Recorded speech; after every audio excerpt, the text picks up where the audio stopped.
talk briefly about adolescent growth and development. So different textbooks will give you different age ranges. 13 to 18, some books will say 13 to 21. Physical growth, so acne will start to be noticed in the adolescent period. Girls and boys will both go through puberty. It just occurs differently. For girls, they tend to get breast first, then pubic hair, axillary hair, and then begin menstruation. Boys begin with testicular enlargement, then pubic hair, then facial hair, then vocal changes. Most girls are about 1 to 2 inches taller than boys at the start of adolescence, but then stop growing. And so they're shorter than boys by the end of adolescence.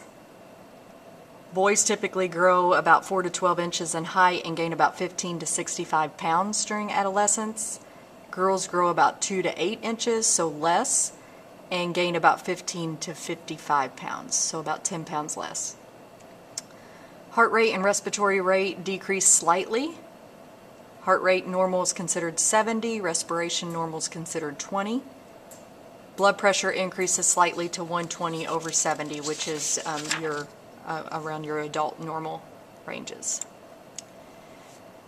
Milestones, so making sure they're accepting their changed body images and sexual maturation.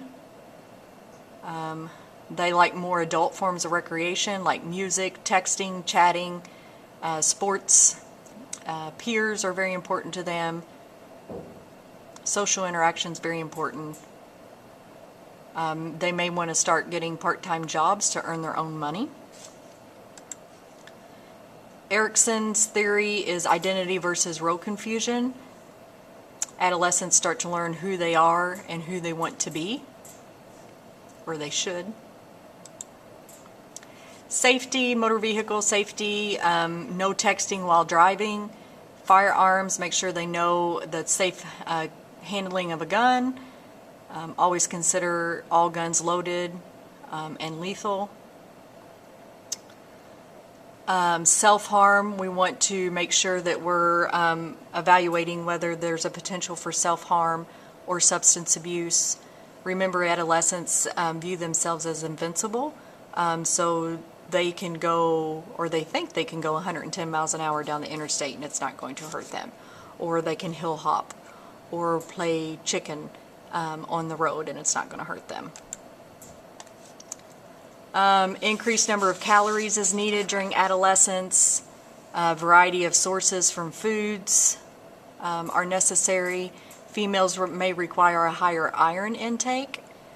Calcium and vitamin D and physical exercise are necessary because of the rapid skeletal growth that's occurring. We do want to start watching, if we haven't already, start watching for eating disorders because they're common during the late school aged or adolescent period. Make sure they're still brushing and flossing and getting regular dental checkups in the adolescent period. We will talk about immunizations. Basically for the adolescent period, you get the meningococcal booster and then the yearly influenza. So the booster shot is usually done around 16 years of age.